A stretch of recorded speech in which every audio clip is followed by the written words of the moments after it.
Coming up this week on the Course of Life podcast, we're recapping a surprisingly good field and week in Mexico for the Mayakoba, and a familiar name notching another big win in his young career. The LPGA playing in some likely winter or cooler weather with a major in Texas this week and played in Dallas last weekend. We're recounting our younger days of golf and taking a travel to an African oasis with the European Tour. We get tuned in outside of sports with some comedy relief. And this week's guest is a PGA Tour tournament director by the name of Tracy West. We're getting into the future of fans on the PGA Tour, a great Arnold Palmer story, and lots of fun stories from her decades in the game. And we finish with some holiday plans and dessert when we hashtag AlwaysEndWithFood. And all of it is brought to you by our friends at FlightScope, the makers of the Mevo. It's that wonderful little portable unit that you need to get for the golfer in your life. We're always trying to figure out our yardages, Mike. You know me and I know you.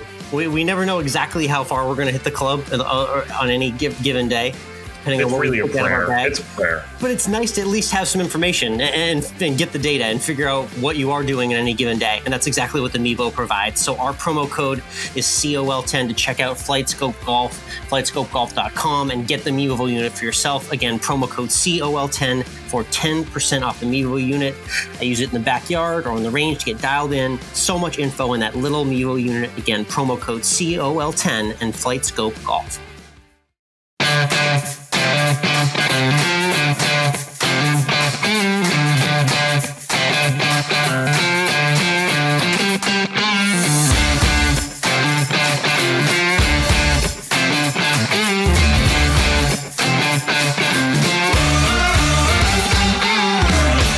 Interwebs, and welcome to Course of Life, part of the Morning Read Podcast Network. We are proud to be presented by our friends at Desert Fox Golf and Groove It Golf. I'm Michael, he's Alex. And Alex, they were south of the border at the Mayakoba Golf Classic near Cancun, yes, where the sun decided not to show up at all. Yeah, it was like you usually expect 7 days of paradise when the guys head down there, especially this time of year. And it was far from that. They were dodging thunderstorms, controversially playing through some absolute downpours during the weekend.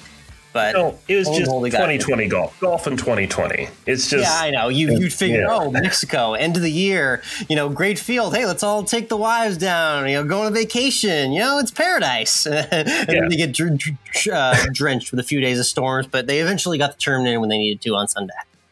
They did, and it was a bit of a shootout, and especially on the last day where it took to the 18th hole. We did not get extra golf, but we did get to see Viktor Hovland birdie the 18th to get his second career PGA Tour victory. He does well when they're kind of south of the continental United States, living in Puerto Rico, and now here in the Mayakoba in Texas or in Mexico. Yeah, he's a tropical winner, basically, is what it comes down to. And it's 2 wins now, Mike. We keep talking about this. I keep trying to put money on Viktor Hovland to win a tournament. My picks are weekly at Course of Life 1 on Twitter.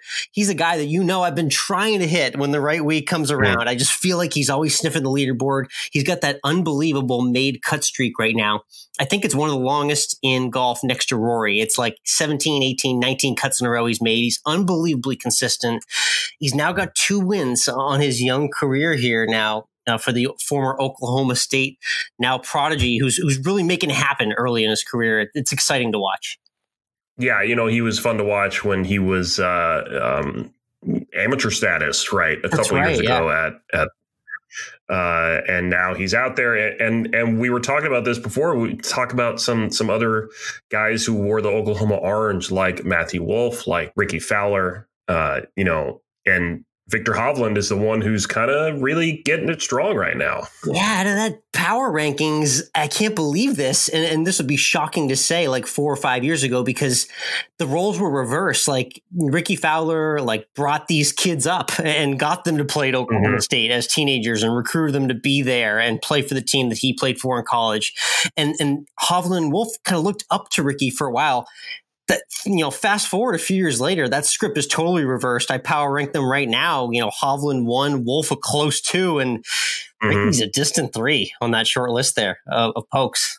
Kind of scary. Yeah, it's, we were talking about this before we started recording today, that Rickie is maybe one of the biggest duds in golf. Just a guy that we all wanted to do well and win a bunch of times, and is friendly and is a great ambassador for the game. And yet, what's he got in his trophy case recently? I know no major. He's got the Players Championship from a while back. I don't even remember what year it was that long ago, but that's his biggest win to date. He's won tournaments on tour, but the bottom line has not gotten that major yet. He's far and away the most accomplished player yet to win a major, which is not a good title to have. If you're in golf at all, that's a very bad title to have. So we can go back, about 15 years or so, when we all said that Phil was the best lefty to never win a major, and then he rattled off a bunch. So, you don't need to do it in your 20s. It's easier when you can win majors in your 20s. But it, doesn't always happen. So now the question is, so let's put Rickie in the rear view. So Viktor Hovland now is his second win.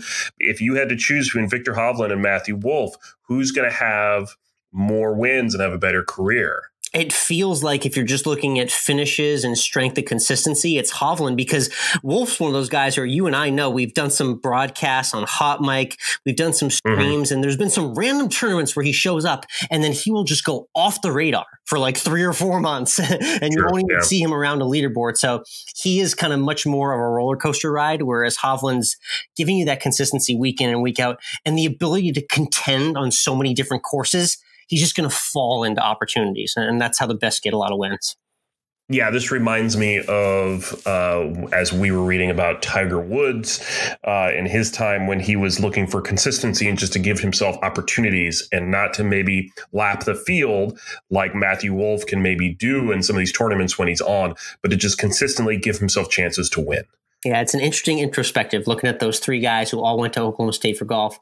We'll be following them, and especially Hovland, now that he's off to the races with tour win number 2 already. Before we move on, can we talk about Brooks Koepka and his rough weekend in Mexico after missing the cut? Yes, and his Instagram model photo shoot with his girlfriend, Jenna. Yeah, Jenna Sims posted a photo of her in a bikini and a very clear cover-up, daintily putting grapes in Brooks's mouth as he laid on the sofa.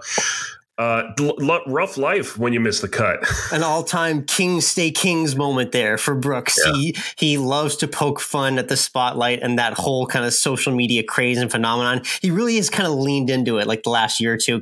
I appreciate his self-awareness. Like he knows like his girlfriend and kind of where she sits on social media, and she is a model and whatnot, so she puts herself out there and he has fun doing it in kind of a joking manner. And yeah, not a great week for Brooks on the course, but he clearly did enjoy his time. Be sure to check out those photos on Instagram because interesting spread of photos. What's that? Magazine or something like that, or maybe Playgirl. I am going to throw this out there because this is what I was thinking as I saw this, and just look at what Brooks Koepka has done recently. Is he too distracted? Is he not caring about the game anymore? Because we haven't seen him contend. I know he's hurt for a while, but I feel like he loses, and then you see him doing stuff on social media. Yeah, so it's like, is he practicing? Is he going out there and trying to get back in shape so he can win again, or does he not care anymore? It's the thing where he says he is, and you got to take him at his word because he's one of those guys that really does turn it off when he leaves the golf course. Like he's admitted before that golf is not necessarily his favorite sport by any means. It's the one he plays best. This is a guy that is one of the greats in the game. Undoubtedly is one of the best players in the world right now, but he has a different type of commitment to the game than the average world-class player. So you have to look at that when you measure where you see him on or off the course and how much time or time he isn't putting in. Interesting always to follow Brooks on social, though. And he had a lot of fun with the photo shoot this week. It certainly looks like he did. Hopefully he can put it back together on the course as well. See you in 2021 for that and a lot of the world's best as well, too. Yeah. We will. Let's move over to the LPGA Tour real quick here because they were in North Texas. The Colony, right? Yeah. You remember that area? Oh, yeah, it's up there. And past guest Cheyenne Knight was the defending champion. Go take a listen to that interview with her that we had when was that? They all start to blur together when you're in quarantine. I think that was like June or July, as crazy as that is. Yeah. But yeah, it was not that long ago. It wasn't just a couple of waves ago. She was a great interview though, and she did not defend her title, but it was great to see her in action. And it was blistering cold, Mike. Angela Stanford got the win, 43 years old. Shout out to her being an older winner in the LPGA Tour. But you and I know from our New England golf days that you can play golf in pretty cold weather, but up in North Texas, I don't think they were expecting it to be this cold for the first week in December, but from experience, it can get kind of sneaky chilly there. And then there were winter caps and gloves and parkas and the whole 9 yards this past week on the LPGA. Yeah, my short time that I spent in the North Dallas area, there was ice. There was snow. Yeah. It was a very odd winter. So yeah, it gets cold up there. There's nothing there to block the wind when it gets breezy out there. Yeah. So it gets chilly. It was like full on winter snow hats, and they were like putting the mittens back on like after every swing. There's like highs in the days. Did anyone have on a hoodie?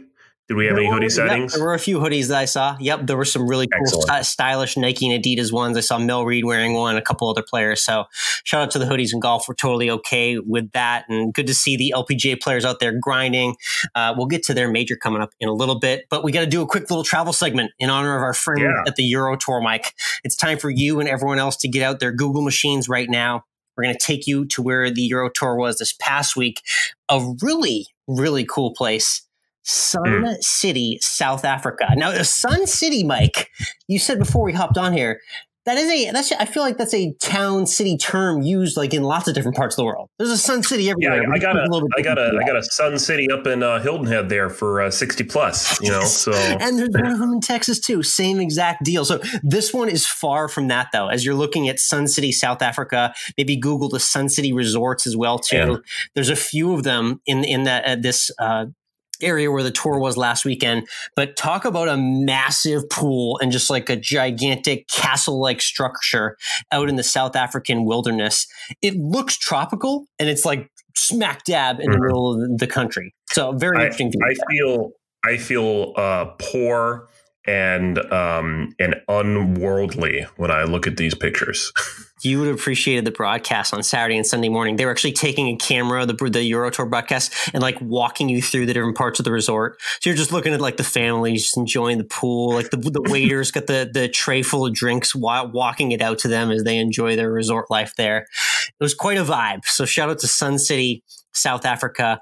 And we have to shout out Christian Bezuidenhout, who is unbelievable backstory, who won again on the European Tour. We've talked about this before, Mike. You'll remember this. This is a guy who accidentally drank rat poison as a 2-year-old kid. It damaged his nervous system forever, causing a stutter and anxiety, which he's had for his entire life. And he got another win on the European Tour. This is like a true underdog story that really needs to be told more. Shout out to him for getting that win number 2. That's pretty cool. I mean, first of all, just his name alone is enough for me to want him to win more, so I can hear it more, so I can learn how to pronounce it. Bezuidenhout. Yeah, I'm not going to try. It's a work in progress, but shout out to Christian for getting that second win. This is a guy, like he even faced a suspension for those anxiety meds, which is like he was wrongfully suspended, got it revoked. Now, 3-time Euro winner, ranked number 35 in the world. So exciting to see him climb the world ranking. The official PGA Tour events are done for the rest of the year. We now get some of these fun little off events. And that means this next weekend, they're going to be in Naples, Florida, just 8 hours south of me at the QBE Shootout. Oh, yeah, sure. Fun. Yeah. I call this the hit and giggle. It's a fun little event, 2-man teams. Kind of gets us a little bit ready for next weekend's father-son featuring Charlie and Tiger Woods, which is going to be epic. We're going to get into that next week. But yeah, this is a fun little watch. It's very casual, good Saturday, Sunday finish. And with 2-man teams, Mike, you got 2 pros out there playing on a given hole, using each other's information. There's a lot of birdies to be had. So people are going to be going low. I think those are Rory Sabatini and his partner, defending champion from last year. So always a fun watch. Yes, it is. And of course, the real event to watch this weekend is going to be the U.S. Women's Open. It's going to be closer to you. It's going to be in Houston. Yeah. the final major. We have one more major in the golf season, and it is the LPGA. Little Christmas time U.S. Open carnage, maybe. This could be fun little treat for the women golfing audience and the golfing audience in general. It's going to be great to see them get the spotlight right now, because this is a time of the year where people typically would not be paying attention to a lot of golf, let alone the LPGA. And I'm glad that they're in this position. There's going to be an unprecedented amount of coverage across the NBC sports networks. Yes, Mike, you are going to have to do a little stream digging during the course of the weekend if you're a diehard and you really want to watch some of this action. But overall, I think it's like 20 something hours of LPGA golf coming at you this weekend, so should be a good watch. It's a lot. I'm just curious about if we're going to have another rookie win like last year when we had Lee win as the 2019 PGA Tour rookie. Yeah, I mean, honestly, it's all about is a young Korean going to win, or are we going to see the American crop rise up like they did a lot last year? There were a lot of American winners, and we're getting that tradition already. We just had Angela Stanford this past week, so we'll see what happens. But cool to have a major championship during Christmas season. Definitely something we're probably never going to have again, so enjoy it. So we'll keep an eye on that. We'll let you know what happens next week after we watch it this weekend. Let's turn over to Tuned In to share what we're tuning into outside of the world of sports. Alex, what do you got? You got anything new you're watching? Mike, have you ever, putting you on the spot, have you ever watched Silicon Valley before? Do you know about that show at all? So it's basically, I've heard of it. It's a cool show. You'd get on board with that show. It's the premise is essentially following a tech startup as they go from nothing to something to everything, back down to nothing. And it's a really cool look into the tech startup world and how these companies get going and funding and all that fun jazz. That's a fun show starring Thomas Middleditch. He was the founder of the startup company Piper. In that show, he's got a new sitcom on CBS that just piloted a few weeks ago. It's called Be Positive. Basically, synopsis for how the show is formulated. The plot is that Thomas Middleditch, Mike, needs an organ transplant, and the only person he can get it from is like some really ditzy like girl that he was like vaguely friends with in high school. So it begs the question, if you needed an organ transplant and you could only get it from someone who just like really annoyed you at every turn, would you get it? Why would I have to be hanging out with them to get it? That was so funny how they did that in the pilot. They had them like randomly run into each other at a wedding. And like, of course, he just randomly goes, oh, yeah, well, I actually need a kidney. And she's like, well, I have 2 kidneys. Maybe you can have one of mine. And she like drunkenly offers it up. So it was an interesting start to the show nonetheless. But Be Positive is on CBS. Check it out. There's some good laughs in that one. That's fantastic. I can't say I'm watching much myself right now. This particular last week wasn't a big watching week, but I did watch Holidate on Netflix. Oh, nice. How'd you like it? I actually, I don't want to spoil it because, I watched it for my other podcast for 3-minute movie reviews. Shout out. Yeah. I didn't think it was horrible. Interesting. Go ahead. Nor did I think it was bad. 3 minutes. Tune into 3-minute movie reviews to hear how not horrible it may or may not have been. Good stuff. Awesome. Let's get to this week's guest.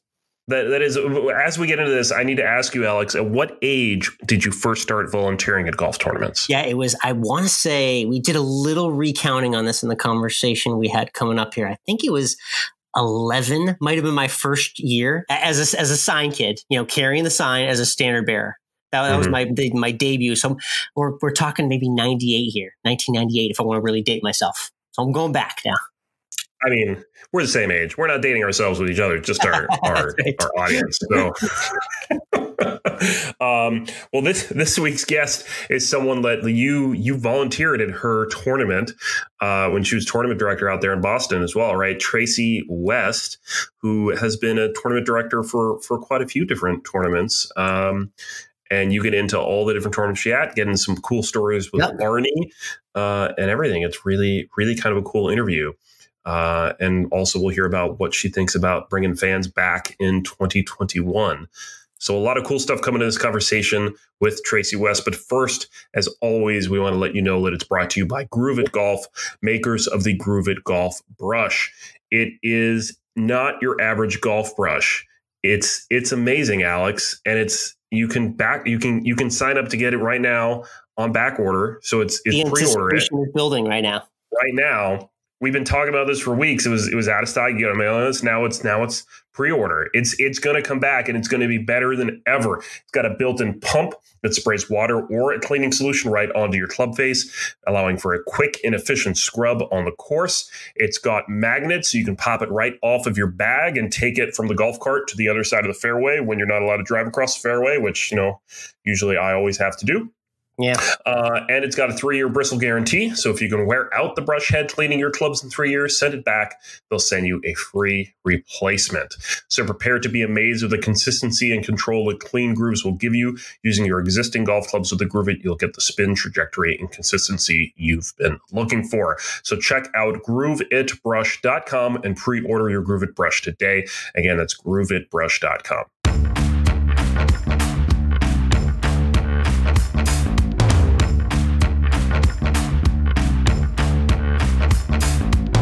Next up on the tee, she is based in the Tampa, Florida area, home of the Valspar Championship on the PGA Tour, where she is the tournament director there. She's worked for other events on the tour as well, and her and I go way back. We have a connection from back in the day. It's Tracy West joining the Course of Life. Tracy, how are you doing this evening? I'm doing fantastic. I'm really happy to be with you. Definitely. Thanks for taking the time. So the background of your job is very interesting, but let's get into what the job actually kind of entails. When people think about being a golf tournament director, I'm really curious how that comes to be. I'm a person that likes golf. I like golf tournaments. I like events. It seems like a lot of a job that a lot of people would want to gravitate towards. What was your path in officially first becoming a golf tournament director?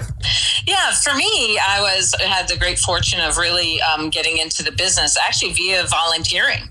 So I was working at a Fortune 500 company in Grand Rapids, Michigan in the late 80s, and had the good fortune of volunteering at I'm dating myself, a senior PGA Tour event at the time. That's right. In Grand Rapids, Michigan. And when the senior PGA Tour began a new tournament in the Twin Cities, the tournament director that they hired was looking to hire an assistant tournament director and came over to our tournament. And I had the good fortune of meeting him. And we spoke several times during that tournament week. And he called me the next week and asked if I would be willing to move to the Twin Cities and join his growing team to start off this new tournament. And I said yes. Very cool. So there's hope for people like me and all the other tour volunteers out there. If you put your foot in the right position and you talk to the right people, you can get it done and climb the ladder beyond a volunteer to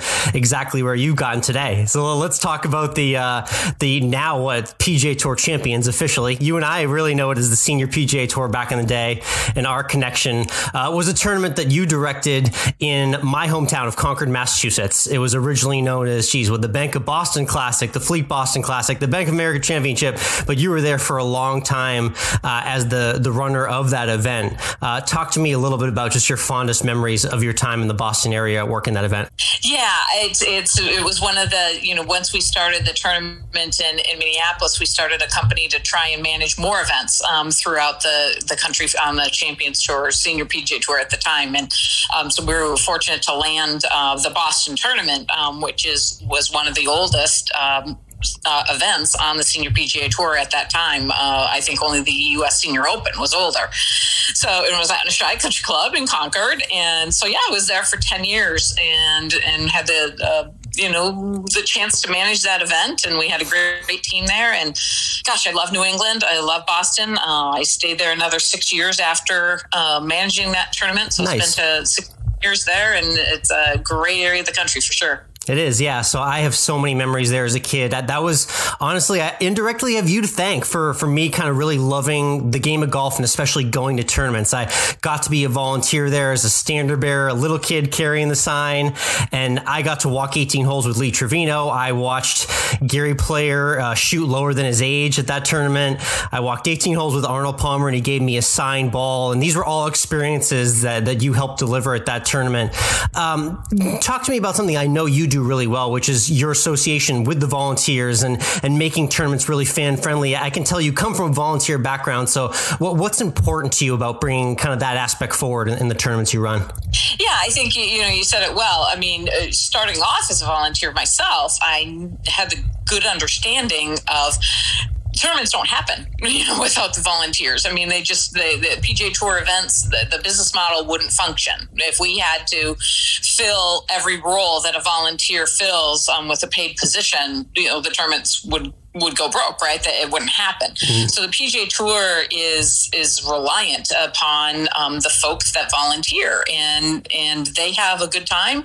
They recognize that tournaments bring to a community. It's not only the quality of life of having a professional sporting event of the magnitude of the PGA Tour, the PGA Tour champions, but the economic impact that it brings, and then the charitable aspect that it brings. And it's a sense of community. People have a lot of pride in these tournaments, as they should. So I understand the importance of volunteers. And so we always try and make sure that we do everything that we can to show our volunteers during tournament week and really throughout the year, the committee chair people that are really involved all year round, how much we appreciate them.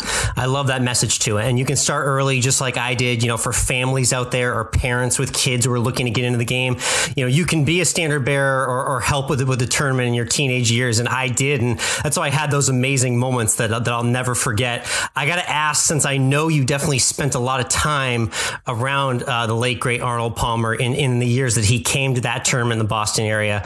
I had that unforgettable 18 holes where he gave me the signed ball, which I'll keep for the rest of my life. What were some of your favorite memories being around the King and the years that he visited there? Yeah, we were so fortunate to have him come there, and he was really there the whole 10 years that I was there, and that was really due, certainly not to me. I mean, I think he got to years and appreciated that we always tried to go the extra mile and take really good care of him. But, it was certainly the relationship that he had with the CEO of our company, Hollis Kavner, at the time. And then Arnold's investment advisor actually was from Concord, Massachusetts. So a fellow by the name of Dick Conley. And Dick was in the New England area, in the Boston area, super involved in the Francis Ouimet Scholarship Fund, et cetera. So he was one of Arnold's dear friends. So he really helped us also convince Arnold to play, because Arnold didn't usually play that tournament. So when the 10 years we ran it, he did come. And I guess some of my fondest memories, I mean, being around a lot of pro athletes and celebrities and so forth, you don't get that awestruck, but I was always awestruck of him, no question. And so I think one of my favorite memories is, he used to stay with Mr. Conley when he would come to the tournament. And there was a restaurant in Waltham, Massachusetts, that they wanted to go to one evening, and it was full. It was busy. And Dick mentioned it to me, and I said, well, gosh, do you want me to call? And he's like, oh my gosh, no, Arnold would never want to use his name like that. Wouldn't want to do it. I said, oh my goodness, so I called anyway. Yeah. And I said, listen, I've got someone, and the next day Arnold came and found me, and he gave me a little elbow, and he said, that was really nice of you to do that. He said, I would never have done that on my own. Like he wouldn't have done that. That's just not him. Right.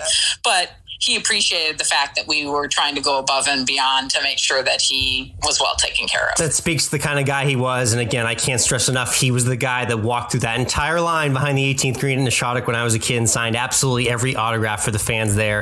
It definitely speaks a lot to how great he was for the game and a good personality. I'm glad he got to get that meal in too as well. Nice work there. So obviously the Champions Tour noticed that and noticed how great you were, not only leading that tournament, but the organization you brought to that event. And it was a very successful one for a long time. So the PGA Tour noticed that. I'm curious, how did you first get involved with the tour? Was it directly working for the Valspar, or was it somewhere else? No, it was really directly working for the Valspar. So when our tournament, Bank of America Championship in 2008, when all heck was breaking loose with finances and and so forth, Bank of America didn't renew. So I actually left. At that point I had been working in golf, almost 20 years probably. Mm-hmm. And I decided to take a break. So for 6 years I stayed in Boston, but worked for the Red Sox Foundation in Massachusetts General Hospital on a clinical program for veterans. And So I was gone from the game for about 6 years. And when our CEO, again, Hollis Kavner, landed and brought Valspar to the table as the title sponsor here in Tampa, we obviously had the ability to manage the event. So he called me and said, listen, you got to come back into golf. I need you here. So we left Boston and came here. So it was really, with Hollis, and then obviously the PGA Tour's blessing, because they knew, I'd done work for 20 years and on the Champions Tour. So they knew my work ethic from that. So it was, again, really good. And I have a lot to be thankful to Hollis for sure. Yeah, very cool 180, how you left the game and it came back to you years after with the contact that you established in your earlier years. So let's talk about the venue for the Valspar. It's actually a course I've played. I haven't played very many PGA Tour venues, but I have gotten to play at Innisbrook. It's the Copperhead course. A lot of people know the Snake Pit as one of the trickiest stretches of golf, and the Florida Swing for sure. Tell everyone who hasn't been to that venue maybe a little bit about the course and the venue itself for the tournament, because it's not your typical Florida flat layout that you might see everywhere. No, it isn't at all. In fact, I always make a joke with people that if you were blindfolded and airlifted in and, dropped in via helicopter onto the Copperhead course and, took off your blindfold and someone said, what state are you in?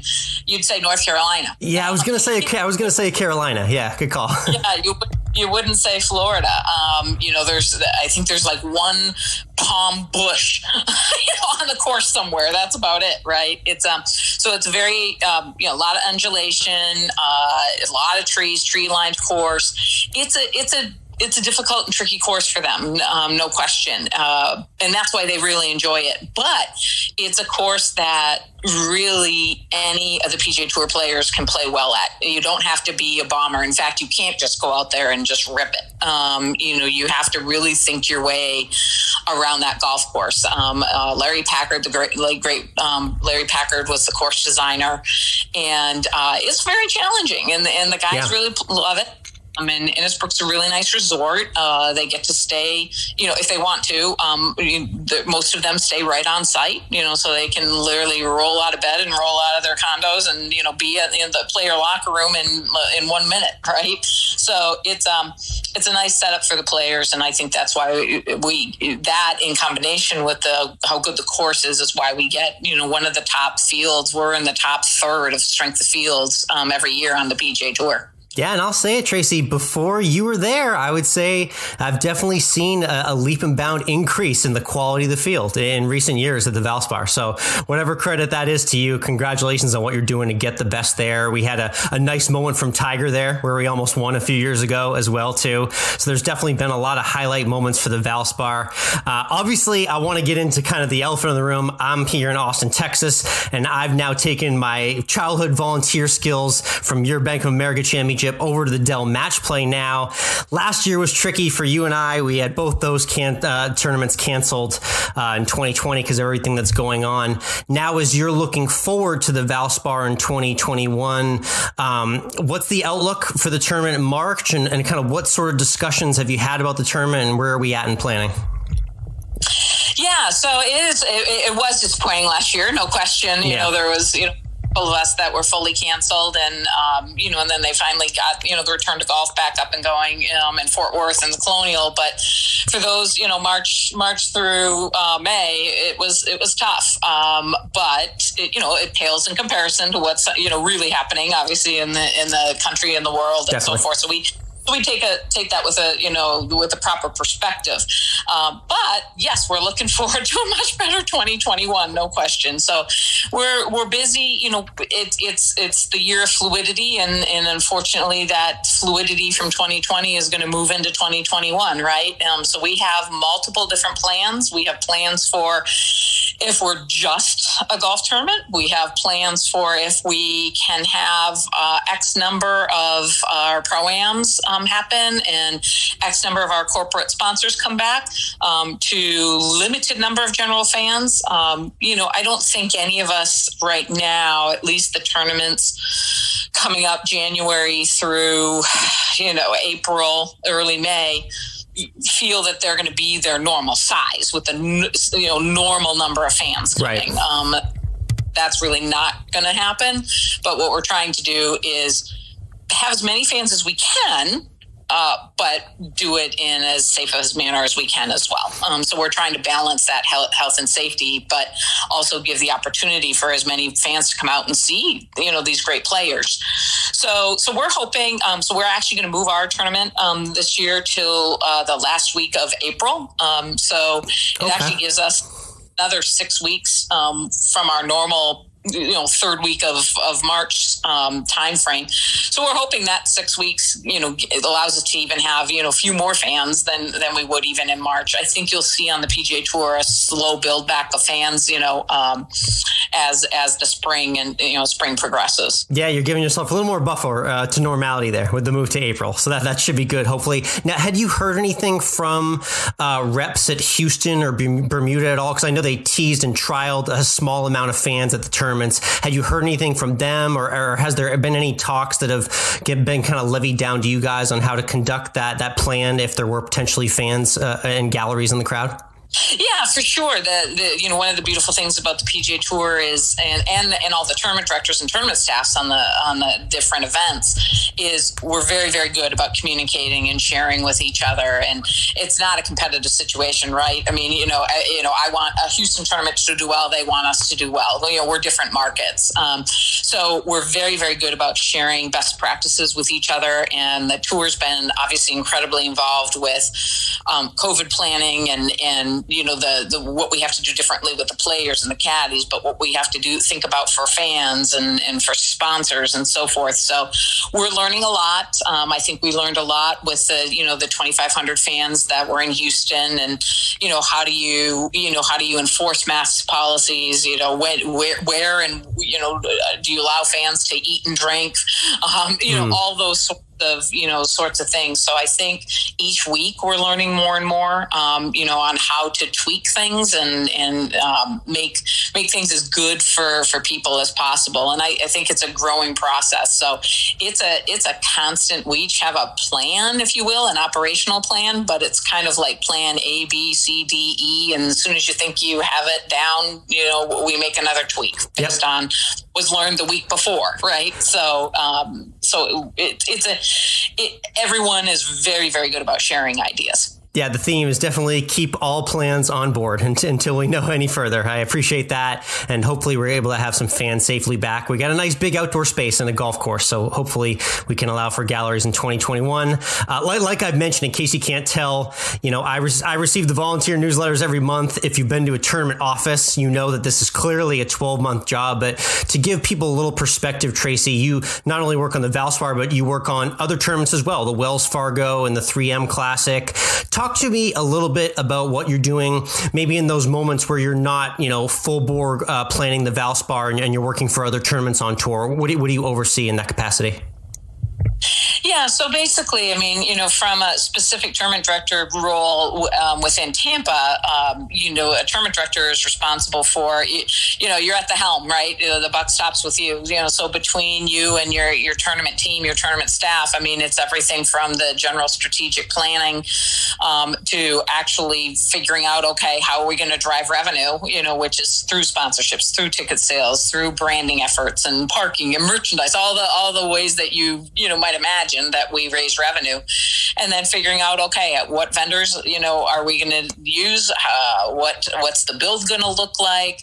We've got to recruit all those 2,000 volunteers every year. Yes. Recruiting the players. The PGA Tour event and the PGA Tour is a pro sport, but it's very different than the leagues that have teams. The Tampa Bay Rays, for example, know who their team is, right? Unless they're making a trade for a player, they know they have a team. These pros are independent contractors. These PGA Tour golfers are independent contractors. So they choose each week in and week out, which events are they going to play. So you actually have to spend time actually convincing them and recruiting them to try and, have them play in your tournament. So it's doing things like that. So it's each PGA Tour event, depending upon which one it is 20 to 30, $40 million business. So it's definitely an all year round scenario. And we usually only have staffs of about 10 people full time. And then we use a lot of interns and then rely on a lot of volunteers, as we said. So, and then with my roles with Wells Fargo and 3M, it's really myself and Hollis that are helping to oversee those, our teams there. So I spend a lot of time, with the tournament director and the assistant tournament directors at each of those two tournaments and reviewing their plans, having weekly meetings, where are they at on things, helping with any major contract negotiations, as it may relate to the tour and our title sponsors, spending a lot of time on their budgets with them and so forth. So yeah, there's not a lot of downtime for me in particular. No. Yeah, you can see that. Obviously, there is logistics, event production, management. You even got a little sales in there. I can hear as well, too. So you're definitely putting on a lot of hats during the course of the year. It's very impressive. Again, PGA Tour Tournament Director Tracy West. Let's get into a few quick shot questions before we wrap up. One other tournament that I saw you've worked on is the one I mentioned earlier that I'm at here in Austin, Texas, the match play. Have you gotten to come out to Austin Country Club, or has that been kind of in a just remote capacity? I want to know if you've gotten to see the wonderful $1 million lake view that we're all privy to here at Austin Country Club. Yeah, I actually have. I was there for 3 years. Awesome. We had a contract with Dell where they, in addition to, obviously the PGA Tour players are pretty busy during tournament week. So we worked with Dell to bring in some of the legends of the game to do an offsite pro-am and to do some hospitality and things with them. So we would, so obviously Tom Kite and Ben Crenshaw live there. So they're fixtures in Austin, those two. Yeah, exactly. And, and they play important role, with the tournament. So, but we brought in a bunch of other legends. So Nancy Lopez, Lee Trevino, Dave Stockton, et cetera, et cetera. So I helped get those pros and bring those pros in. And then we managed, as I said, an offsite pro-am and some hospitality. So yeah, I've been to the Dell match play for 3 years, and great tournament, great town, love Austin. I actually, for a while, Austin had a Champions Tour event that we managed at the time. So I've been to Austin quite a bit. It's great. Are you more preferential toward the tacos, Tex-Mex scene, or maybe some Texas barbecue? What's your preference? Oh, Texas barbecue. Definitely. How about another PGA Tour tournament? Maybe one that you haven't worked on yourself that you've enjoyed going to as a spectator that maybe people would be surprised to learn about? Yeah, I really enjoy. I go out to the Farmers every year, usually, and part of it obviously is work from a player recruitment standpoint. I don't have to work at the tournament. I'm not working for the tournament, but I go to talk to a lot of the players and so forth, and it times out well before our tournament here in Tampa. So I really enjoy going to the Farmers. But I've been to a lot of different PGA Tour events, and what's nice about the tour is every tournament is kind of unique and has its own feel and vibe to it. And I think that's if people travel around and go to a lot of different events, that's kind of the neat part of it, right? Each tournament has its own vibe. Very true. Here in Tampa, where our tagline for our event is the most colorful PGA Tour tournament in the world. And we try and live and breathe that. We've got color everywhere, and do colorful things, and a lot of things that we do at the tournament. But other PGA Tour events have totally different vibes than that. So I think it's fun, seeing the differences. It's so true. And that color, it's like the color rush with the NFL jerseys, basically what you have going on in Valspar. It really is the real deal. It's as colorful as it gets. Tracy West, again, PGA Tour Tournament Director. Our final question we love to ask our guests is our 19th hole question. I'll phrase it like this for you, because I know how crazy it gets during tournament week, and I've seen you move around and how nuts it can get. So Sunday night, after the tournament's finished, we've cheers the champion, and you finally maybe have just a few minutes to sit down and have like a meal of your choice. What do you like to go with at the end of a long day? Oh, gosh. That's a good question. For me, if I had my meal of choice, it would be a Maine lobster flown in from New England for me with a lot of drawn butter, then maybe a half of a ribeye next to it. Can't do a whole ribeye and lobster. Can't eat that much. And some really good homemade bread, like a ciabatta, bread of some sort, and some roasted broccolini, and I'd be good to go. Yep, you're speaking our language. Surf and turf always goes far with our crowd. I appreciate that answer. Again, Tracy, thank you so much for joining the Course of Life. Looking forward to the Valspar coming up in the spring and all the other tournaments that you're working on in the future. Great. Thank you so much, and really pleasure to be with you, and happy holidays as well.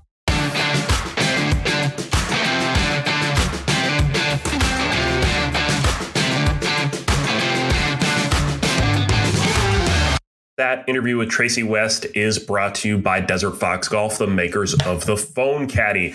It's a one-of-a-kind phone holder for golfers designed to mount right onto the golf cart. The Phone Caddy works seamlessly with any phone model. Phone cards onto the cart in seconds, so you can keep your yardage and scoring apps open and at your fingertips, change music, answer calls and texts, all that and more with the Phone Caddy. It's the most functional way, Alex, to keep your phone safe and ready on the course, and it is the perfect stocking stuffer. It is, and literally, perfect segue there. They were featured in the Us magazine holiday gift guide. So shout out to our friends at Desert Fox Golf, getting a little celebrity tabloid love from the holiday gift front. So these We've gifts been saying this forever.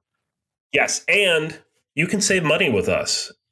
That's right. It's that easy. You can save 20% off your purchase of a Desert Fox Phone Caddy by using the promo code Course of Life, and use that promo code on their regular phone caddies plus their patriotic line, typically excluded from any deal they do. So you can save 20% on that special phone caddy for anyone who's a firefighter, who's a veteran, who's a police officer. Get them something to really make them know how special they are to you this holiday season. So again, that's promo code Course of Life at desertfoxgolf.com. Save 20% off your phone caddy with Course of Life as the promo code at desertfoxgolf.com.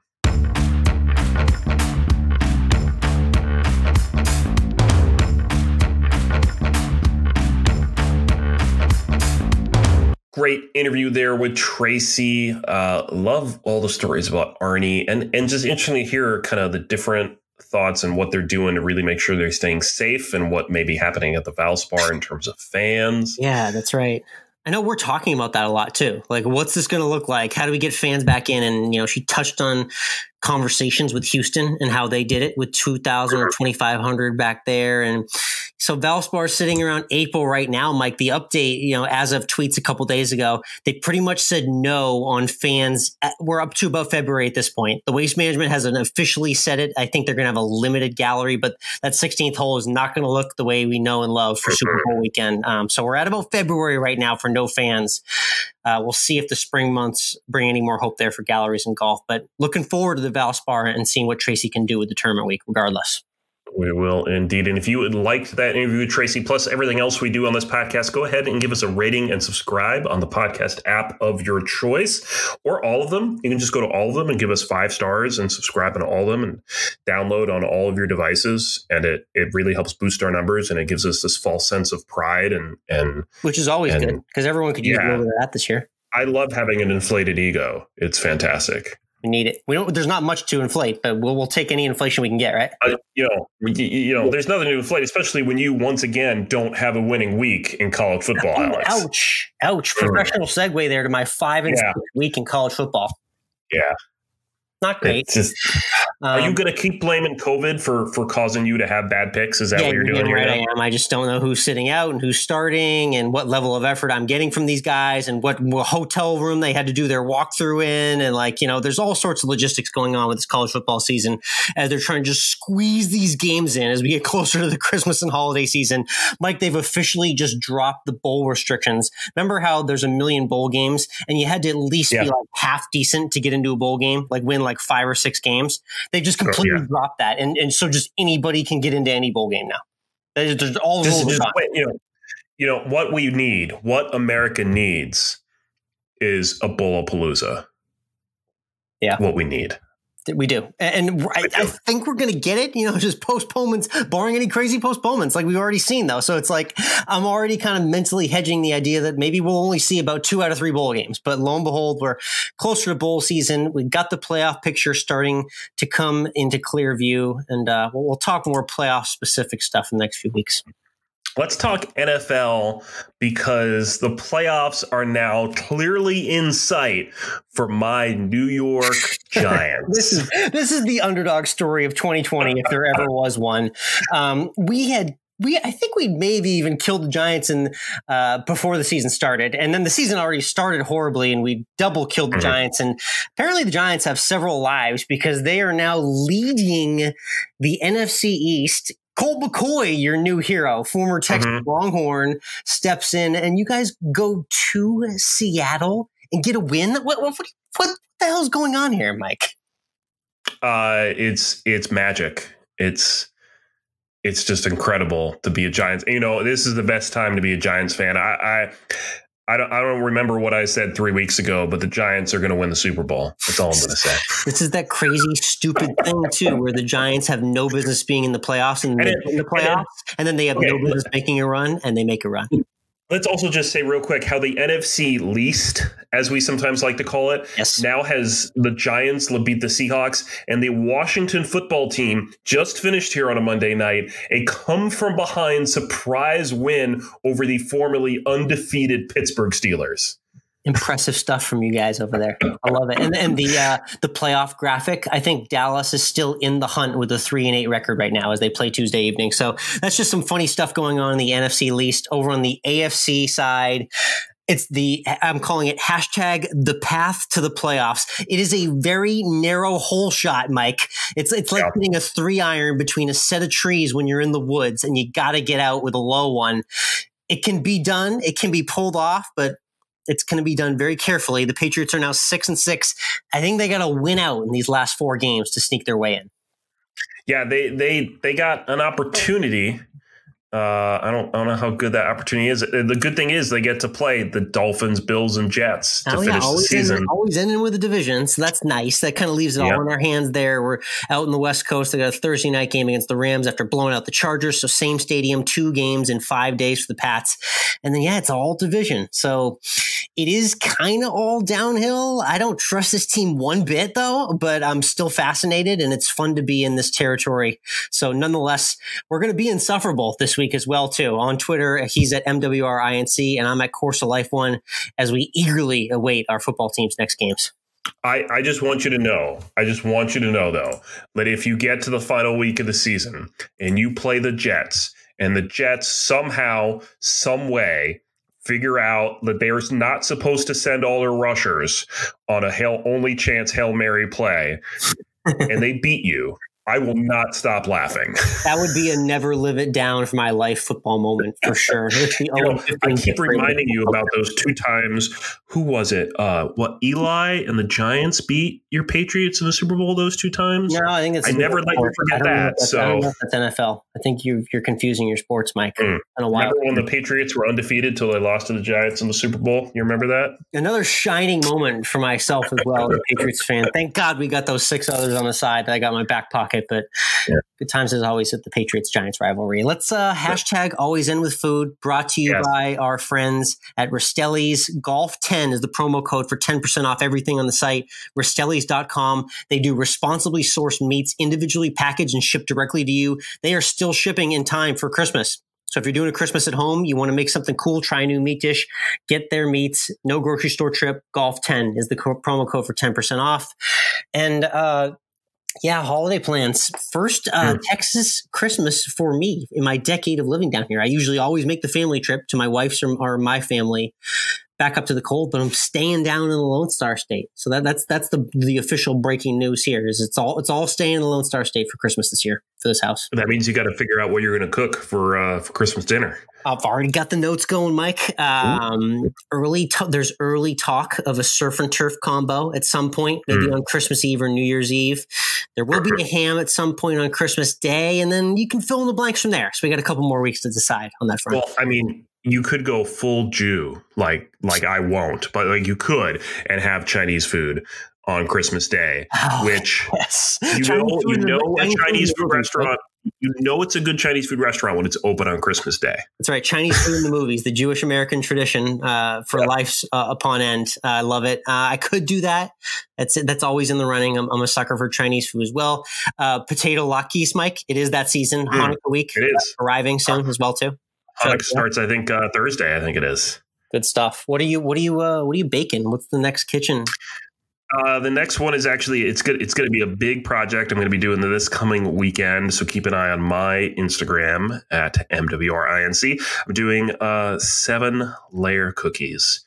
Cookie that I made for quite a few years when I was still at home with my mother. It was always a two-day event because you have to do it over 2 days. And they're these fantastic, you probably know what they are. It's a layer of pink, white, and green. It's with apricot preserves in the middle and then covered in chocolate on the top and bottom, cut into little rectangles. They are fantastic. That sounds divine. Wow. There's a lot of prep time, I feel like, associated with that wasn't there? Yeah, there's a lot of work because you gotta let it sit overnight in the fridge and kind of smush it together with all the layers, and then you gotta make milk chocolate. It's a lot of work. Keep it on my Instagram. You'll see me complaining on there. The colors, though, it's going to be worth it if you get the right angle for the IG too. It's going to hit just right. So I look forward to that project as well too, from the Mike Russell Baking Kitchen. I'm looking forward to your next 7-layer cookies coming your way for the holiday season. We're getting close to the holidays now, just a couple weeks away. We've got another exciting food TV guest coming up next week. You know what else is coming up soon? What's up? Festivus. Yes, that's right. I looked at the calendar, Mike. So we have an episode dropping on the 22nd, and the 29th could be the year in review, but the 22nd could be the Festivus. So lots of things for us to talk about and iron out here in the next couple weeks. But stay tuned with us. For Michael, I'm Alex. Everyone have a good week.